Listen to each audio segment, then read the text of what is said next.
I'm not chasing performances or one performance. I'm chasing 30 good performances in a season. Do you know what I mean? So, again, it's just patience. Do you do patience well now, Tyler? Would you say that about yourself? No, I just like the word a lot. You're just floating him, just floating ideas, aspirations. Just constant reminders. Constant reminders. I'm like, who is this man? It's the morning after. We watch the US men's national team put in a swashbuckling, dominating performance. That 4-2 win against Jamaica, second win over the Reggae Boys in less than a week. Possibly the biggest blow to Jamaican pride. Since that time, Paris Hilton recorded a reggae song. What a way for this United States team to close a quite rollercoaster 2024. And in this fourth episode of our series, The Captain, presented by our friends at Allstate, a company who've done so bloody much to grow the game we love in this nation that we adore. It is a joy to come back to talk about the US team under a new coach, Mauricio Pochettino, as well as get some Premier League insight from the only US-born member of Bournemouth's Golden War Cherries, a gent who, one of the joys for every American fan, has just returned to action, delivering his first star in a quite agonising 224 days. It's an amazing time to be alive. It's honestly always an amazing time to welcome back my friend. It's the quite magical Tyler Adams. Raj, thanks for having me back. Oh, God bless. I love that you are back in our loving arms. But Tyler, I've just this second finished filming with Andoni Iraola. And I'll just say, what a gent. Unbelievable guy, unbelievable manager. Yeah, very fortunate to be managed under him. Yeah, he is deep into his NFL fandom. Did you know that? He loves it. He loves it. He said from his time when he played, obviously, in MLS, he got a little bit of insight into it and really got into it. So, yeah. He's cool. Like obsessed. I actually left the call, which was quite tactical, but I left just wanting him to be the next coach of the Chicago Bears. Chicago Bears. I want New York Giants, but yeah, everyone has their own team. Yep, Daniel Jones to the Bournemouth. Make it happen. From Iraola to you, Tyler Adams. On this show, we've talked about so many highs together, but we've also had to live through the challenge of injuries that you've suffered, which are part of the game for any player, but are still crushing. And over the summer, you had back surgery. I'm delighted to say you back. You made your season debut, the end of October, 9 minutes. In Bournemouth's 1-1 draw against Aston Villa. I did wonder, watching that game, watching you come on, after everything you've endured, the injuries you've had to overcome, the months of rehab, how lonely that can be, those stationary bike ride after stationary bike ride. Yeah. What did that moment feel like for you when you came onto the field again? How did you experience it? Yeah, the bike was my best friend for a long time. Sitting inside while the team trains is not the most ideal place to be, but yeah, for me, it was a full circle moment in a way. A lot of ups and downs throughout the journey. Obviously, since we started our first podcast, since after the World Cup, to be completely honest with you, obviously I went through so many high moments that going through that first down moment was like, okay, maybe you would do a little bit of a down moment. It is something you have to go through. But once it kept happening again and again, you just started to think to yourself, okay, like we're either going to attack it or you're going to suffer from it. And for me, I chose to attack every single injury. I'm a competitive person, as everyone knows, and I just want to be out on the field helping my team. So coming back in the Villa game, it was nice to come on in a losing position. Never ideal, but to obviously get a point out of that game at the end of the game and be an influence in that was really exciting. Tyler, I know you are proper hard, but be honest, do you have any hesitation, any fear steaming into that first tackle? No, not at all. A tackle is exactly what I want. Maybe the first pass, first long ball, first attempt on goal. You don't know where it's going to go, your first touch, but a tackle, that's what I do. So definitely no fear for that. I mean, you put countless hours into that physical part of coming back. Do you work mentally to prepare for your return? Oh, 100%. I have a great sports psych that I work with that I actually picked up as I was coming to Bournemouth. And he's taken my mental game to another level. I've always thought that I was always mentally strong on the field, but he's just allowed me to add tools to my toolbox of how to navigate certain things, what to look for in your day-to-day, consistency, routines, all these types of things that, for me, I feel is just going to allow me to take my game to the next level now that I've been back consistently. Can you give us an example, Tyler, like with one strategy that you've used to kind of reinforce your natural tenacity? Yeah, I mean, I think off the field, for example, is just putting energy into the positive moments that you have going on in your life, taking a lot of energy out of the negative moments, which, a lot of people focus a lot on the negative things, and those always, rise to the top of your mind in certain occasions. But for me, I put so much energy into the positive things, whether it's time with my family, speaking to my parents, time with my son. Those are at the forefront of my mind all the time. And when I go on the pitch, everything seems so seamless. And, my return back when I was with the national team or whatever, this has just allowed me to come back and be in a really high rhythm and feel like I didn't lose a step every single time. There's a lot to feel positive about. On the field, we are, I think, 11 games in, not even one third of the way through this Premier League season, but Bournemouth have already delivered 2 signature wins, that 2-0 home victory against Arsenal, and then the famous 2-1 win against Manchester City. Manchester City's first Premier League loss in the calendar year 2024. Honestly, after both of those results, surprised you've not gotten a balloon bouquet from grateful Liverpool supporters, but you came on in the 66th minute against City. You helped sort out that win. Can you talk about from the inside, at the final whistle in that locker room, what it felt like as you looked at each other as a squad that could not only go toe-to-toe, but compete and then beat Pep Guardiola's Manchester City side? I mean, it's got to feel a little bit like prying one of the stones out of Thanos' Infinity Gauntlet. No, it was definitely an exciting moment. I think the biggest thing that we took away from that game is belief. You have to have belief when you play against these teams. You have to be fearless when you play against these teams. And for me, I was fortunate to play at a club like Leipzig where we performed a lot of underdog performances and upset a lot of teams, and people didn't really believe that we could do that. And now being at Bournemouth, it's like I have this confidence in the guys around me, and I try to portray how I feel to them about, like, we don't have to go into this game with a mentality that, oh, we're not going to touch the ball or we're not going to get chances. Like, our team is very, very good. We have a lot of weapons on our team and a lot of consistent players. And with the style of play that we play, no one wants to play against us now. It's so chaotic. It's so intense. That's what Andoni has created. And I think we have a belief in our team now that we can go and compete with anyone. What was it like for you a week later when you learned you would be starting against Brentford? When did you find out? Because I know Iraola doesn't tell his players till late. How does that affect you mentally to know you'd have a mascot by your side in the tunnel and be on the pitch from the beginning instead of warming up on the sidelines? Yeah, I mean, for me, that's where I expect to be, is in the starting lineup. So I mentally prepare for every game like I'm going to be starting and having a big impact. I had so many managers in Leipzig that, presented the lineup in different ways, but it doesn't bother me anymore. I think when I was younger, you kind of read into things and you try to prepare. And at this point in my career, I understand what it is. So I prepare throughout the week as if I'm playing, and it doesn't faze me. That's where I should be. So when does he tell you, Iraola? We get to the game probably an hour and a half before, so it's when we arrive to the stadium. So, yeah. He leaves that. Is that normal or is that late?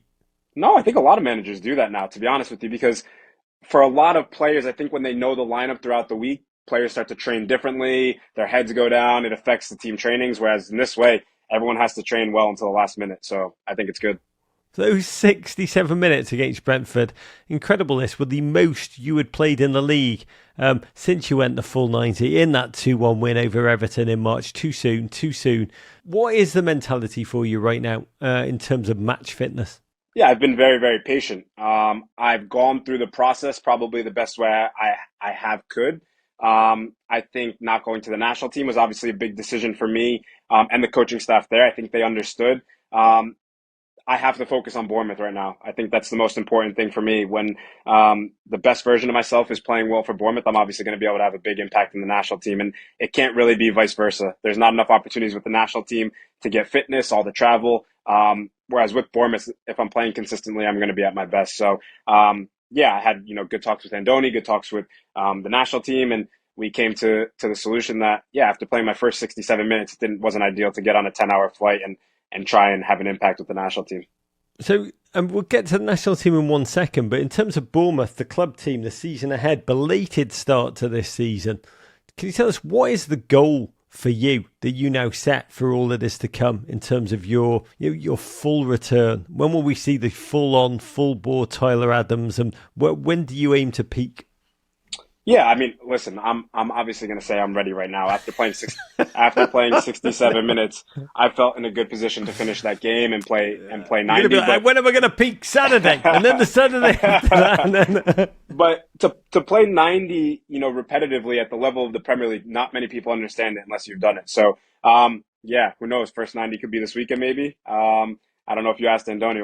We'll see if you got any insight. But yeah, I'm ready to go this weekend. And then yeah, with one game a week, I think it's easy to play 90, 90, 90. But it's when you start throwing the midweek games in that obviously becomes congested. So yeah, I think fitness wise, I'm ready to play 90. let's talk from Bournemouth about the United States. You and I last spoke actually back in August. I think it was 10 days before the Premier League season had even begun. A couple of weeks after the US men's team were eliminated from Copa America. I mean, it was an agony. First nation ever to be eliminated in the group stage as a host country in that tournament's history. There was the coaching change. Greg Berhalter exited. We've welcomed the arrival of our new Argentinian dad to the quite incredible Mauricio Pochettino. Incredible in many ways. He's magic, you know. Tyler, where were you when you heard about Poch's arrival? How do the players find out? How has he introduced you all? Or did you just learn about it like we do? No, I to be quite frank, I'm not sure exactly where I was, but we had spoken with the technical director, Matt Crocker. They were in their final processes of getting it done, and they told us Mikey Vargas was going to take over for that camp at the what was that, October? No, September. During the September window, and yeah, we didn't know who it was. We started to read the articles just like everyone else, and we heard it was going to be Poch, and yeah, what an amazing appointment. Obviously, someone that I don't have a relationship with, but sort of a relationship from, the move almost going through at Chelsea. And I had a lot of conversations with him before that happened. So I'm familiar with him. But yeah, I've only heard good things about him. When you were last on, you talked about how you guys needed someone who would lead, tell you what it was, tell you how it was going to be. What were your first thoughts? Because that is some coaching transition. Yeah, no, absolutely. Obviously, the name speaks for itself. The resume speaks for itself. He's had so much success with so many different types of players and so many different types of teams. You obviously, look at his resume at Southampton and, which is more of a developmental club than anything. And the waves and the players he was able to bring through and, really make a name for themselves obviously speaks volumes. And then, yeah, his time at Tottenham is something that everyone remembers, the types of Tottenham teams that he managed and how they would run ruthlessly and compete, and they made it further in tournaments than anyone could have expected. So as soon as you look at his resume, he means business. In his press conference last week, before facing Jamaica in the old CONCACAF Nations League quarterfinals, Pochettino talked about how he wanted to sign you when he was at Chelsea last season. How close did you come? And what did you discover about him as a manager when you were doing your due diligence about that possibility? Yeah, I had a lot of conversations with him, two or three probably before I was, deciding what was going to happen. When Chelsea, comes calling, obviously it's a call that you answer. And with Pochettino, the manager at the time, I was very keen on getting to know him and understand him. And, as soon as we picked up the phone, he said, I remember you from, I made my Champions League debut against Tottenham with Leipzig. So, it was obviously a great start to the call. And, I think I fit the style of player that he wants to play, to a T. So, yeah, it was just good, understanding his tactics and what he wanted from me. And yeah, I mean, I was sitting at Cobham, so about to sign this when it was happening. So, yeah, it was close, but not everything's meant to be, and everything comes full circle in a way. So I'm happy to be managed underneath the national team now. I mean, in many ways, time and life are a flat circle. When did you have your first conversation with him as US boss? As US boss, so I haven't had a conversation directly with him yet. I had a conversation with his assistant, Jesus. The great Jesus Perez. Yep, previous to this camp right now. And it was such a good conversation. And honestly, it was a breath of fresh air because, we got on the call and he said, how do you feel? Good minutes against Man City, whatever. And right away, we just both said, it doesn't make sense for you to come into camp right now. And I said, I couldn't agree more. I didn't want to be the person to say it, but I'm happy that you think the same thing, because for me, it was, just about building this consistency that I haven't had. And I didn't want to be in a position where I was on minutes restriction coming into the national team again. And, let's get pulled out at half. Let's play 30 minutes. Like, I want to go to the national team when I'm going to play 90 minutes and have an impact. And I think, obviously come March, I'm going to be in a great position. So I know you quite well now, Tyler. When I spoke to you ahead of the Copa, you were coming back from injury then. We talked about how you wanted to play coming back from injury. You were just like, I want to play 90, 90, 90. From your side, was it hard for you to do the rational thing this time around? Yes and no, but I want to say I've matured over the past few months, and learned a few things. And I just don't want to be in the same position. Like I said, for me, it's important, you know, to play for Bournemouth at the level that I can play at, and not only repay the faith in them, but I valued the national team so much last year, and I value it more than anything still. But to be a top level player in the Premier League takes a lot. And I want to reach that level while making an impact with the national team when I can. So, yeah, right now focus is on Bournemouth. Yeah, I talked about the press conference in which Pochettino talked about how close you were to moving to Chelsea, and he did talk about why you were not available for this October camp. He said you are, quote, a very important player for the future of this team. We need to look after him if we want to have him, essentially hinting for the 2026 World Cup. I mean, Tyler, you've had a grueling 2-year journey in ways that we, and I definitely can't imagine. Injury setbacks, so honestly almost seemed unfair. How did it feel to hear the manager of the US team, even in your absence, talk about you like that? Yeah, listen, it feels great. I know how important I am when I'm healthy, and that's the most important thing, and that's something that we've obviously all spoke about. The past 2 years would be grueling for some. It wasn't grueling for me. It's something that I had to go through, something that I had to manage, something that I knew would be a little blip for me to rebound and be at my best. And like I said, right now I'm feeling at my best, and it's about maintaining that. So I have a lot of tools in place to be able to do that, how to navigate that while being smart and being precise in every single step that I take. And from people like Andoni to our medical staff at Bournemouth to my sports site to nutrition, like to all these things, I have all the variables in place to make sure that I'm at my best. And it's patience. Patience is by far the most important thing on top of that. I'm not chasing performances or one performance. I'm chasing 30 good performances in a season. Do you know what I mean? So, again, it's just patience. Do you do patience well now, Tyler? Would you say that about yourself? No, I just like the word a lot.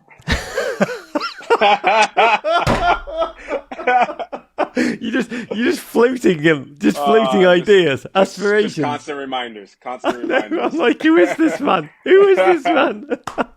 If you say, by the way, I believe if you say it a dozen times, it becomes true. So God bless. So. 11 more. 11 more.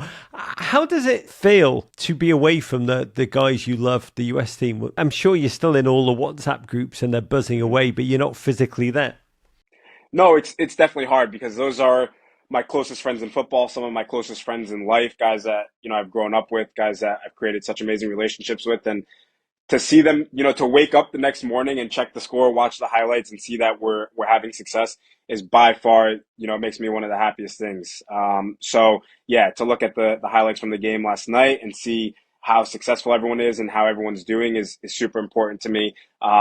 Yeah, I check in with all of them constantly. They check in with me. So we all have such good relationships. I mean, you talk about last night, that 4-2 triumph, a real exclamation point end to 2024. It followed the 1-0 win last week in Jamaica, which was occasionally as hard to watch as a Jake Paul, Mike Tyson fight. But it does bring to the end 2024, an end that's so different in ways we could never have even imagined at January 1st, the beginning of this year. Tyler, what did you see from the US team when you did watch the highlights? And what are you hearing that is different under Pochettino?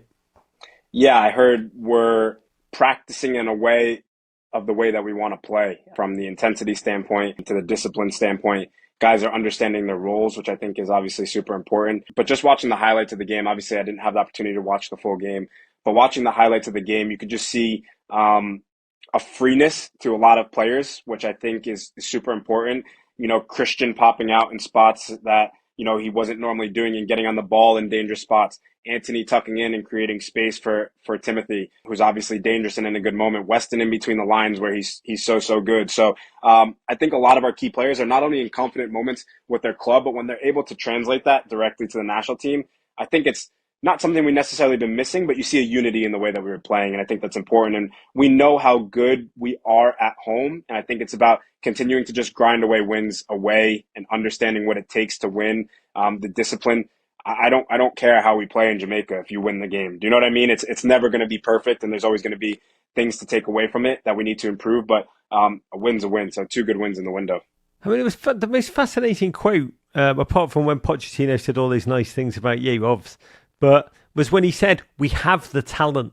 We have the talent here. It's not a problem of talent in his mind." What is it then that we do need? It's such a hard question. So talent is obviously a key to success in a lot of ways, but talent doesn't necessarily translate from club to country, and people need to, I think, understand that it takes time for people to adapt to the international game. Just as if you switch clubs, it takes time to adapt to a new club. So, Anthony, phenomenal player. He's been amazing for club and country for so long, and you see what he's doing at club at such a high level. And for him to come into the national team, seamless. He understands his role. He understands how to play. But for other players, I don't know, a Malik Tillman, for instance, it takes time for him to transition into a role where at PSV it's so ball oriented, and he's able to make so many good final plays and such a high level player. It might take a little bit more time for him in the national team. He's still an important piece to our national team, no matter how he may perform at that level. So, like we talked about before, everything takes a little bit of time, but it doesn't necessarily translate talent. I think the discipline, the organization, understand the physicality. You're not going to play on a perfect pitch like you play in Europe when you head down to Jamaica. So there's so many different variables. On a larger, more macro level, bringing in Mauricio Pochettino, a gent who has been a trophy-winning player in Argentina and Spain, won the Ligue 1 title as manager at PSG. A gent who even got Tottenham Hotspur to the Champions League final, bringing him in to serve as head coach of the United States men's team. It's a hell of a statement of intent. Matches the decision to hire Emma Hayes on the women's side. What an incredible force of nature and tactical brain she is. You're seeing this, Tyler, as a US player. What does it mean to you? What does it signify to you that these kind of coaches want to come to America, want to lead here, want to succeed here?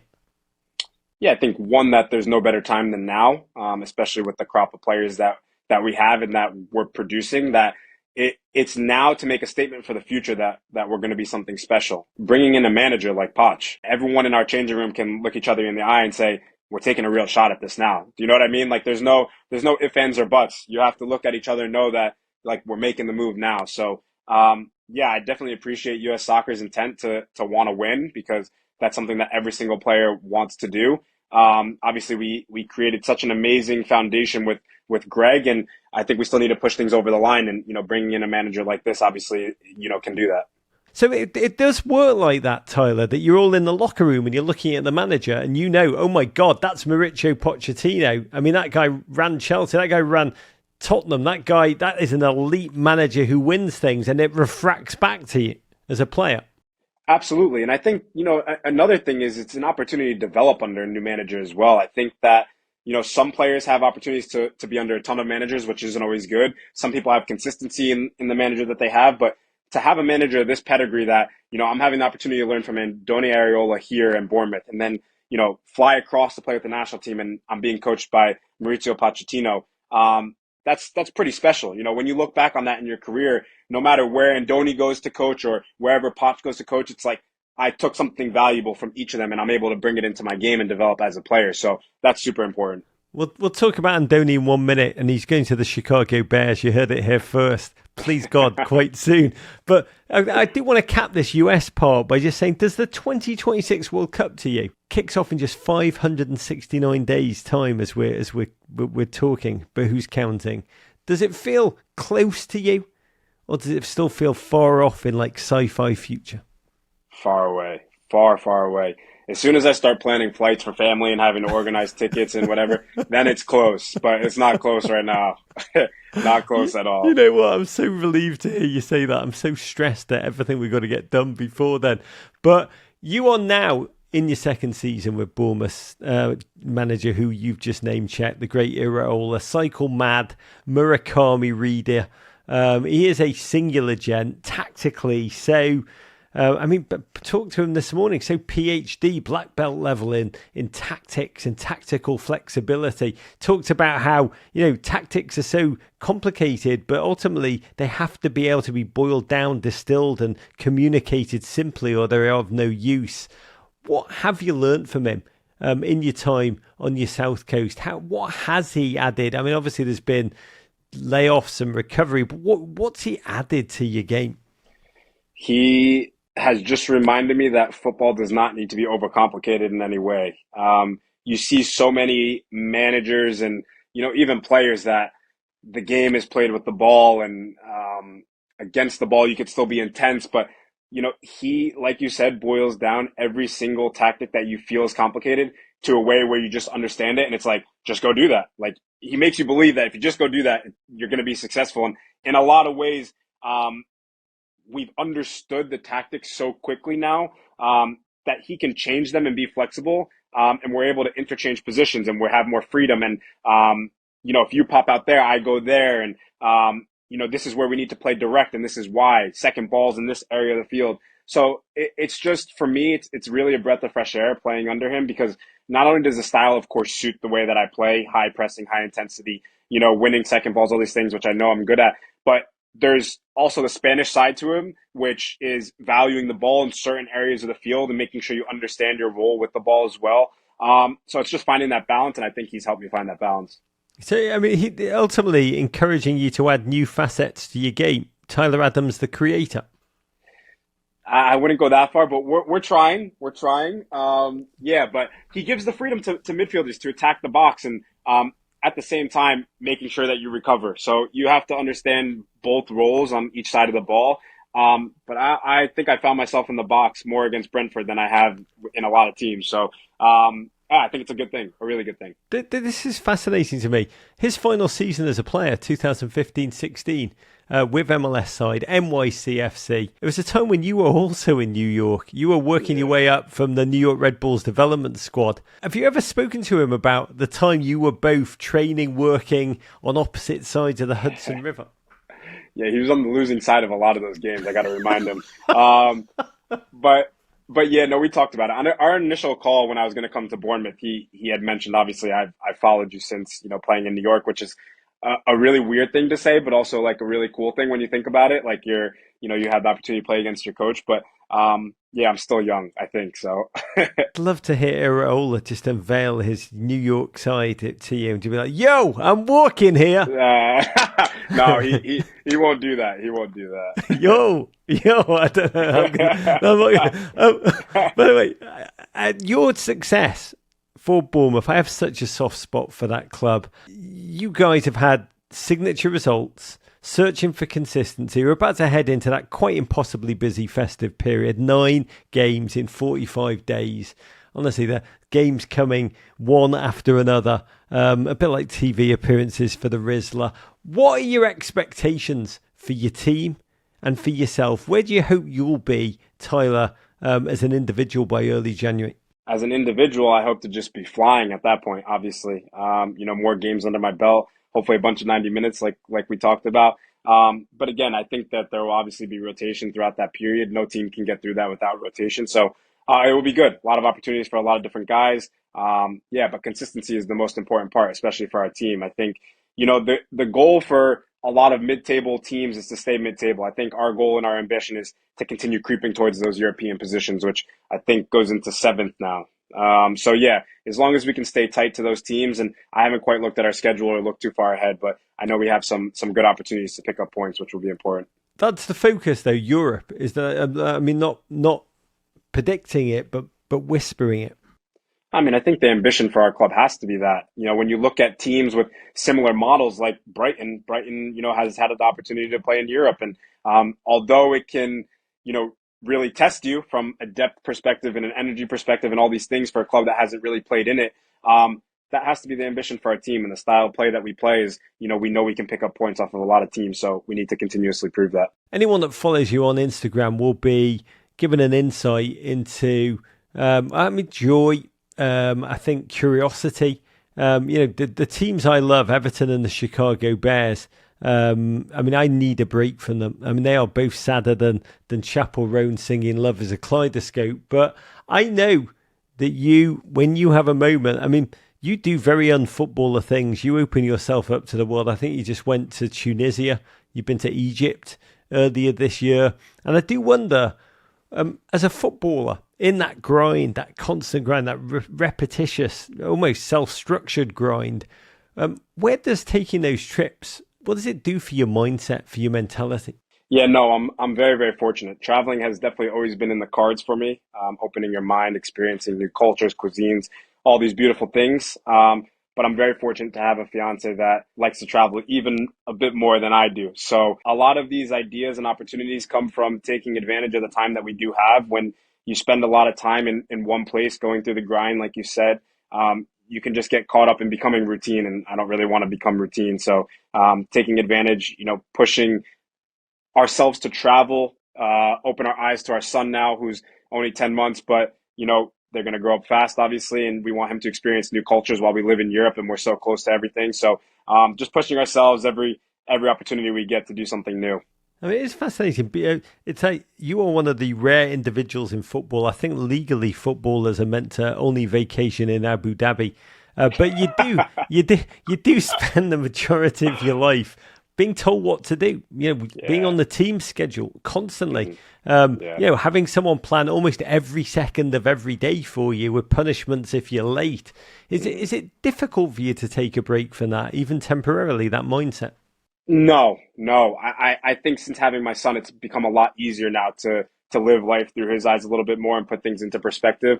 I'm a very routine person when it comes to scheduling and wanting to show up on time and be the first to training, being the last to leave, like all these kinds of little details, just being a good pro. But what people don't realize is, like you said, we're in such a routine that everything in our life around us, gets put in a routine as well. So, Sarah lives off of my schedule. My son lives off of my schedule. Like when I have time to go, it's like, you have time to go now too. So let's go. So everything has to be a little bit spontaneous, but that's what makes life enjoyable. Last question for you, Tyler. You mentioned your son, the Mighty Jacks. This is his first Thanksgiving. I think he's 10 months old, is he now? Yeah, 10 months and running everywhere now. So He's up. He's up and moving, let me tell you. Oh my, has he learned how to time his tackles for maximum destruction? No, but when he falls, it's feet first. So that's a good sign. Well, we're just going to ask you, this is his first Thanksgiving. Yep. I don't know what you're doing. I know Anthony Robinson is going over to Matt Turner's. I know a lot of you do get together. But what do you do for Thanksgiving over there on the South Coast in England? And what are you most excited, most looking forward to about experiencing with him?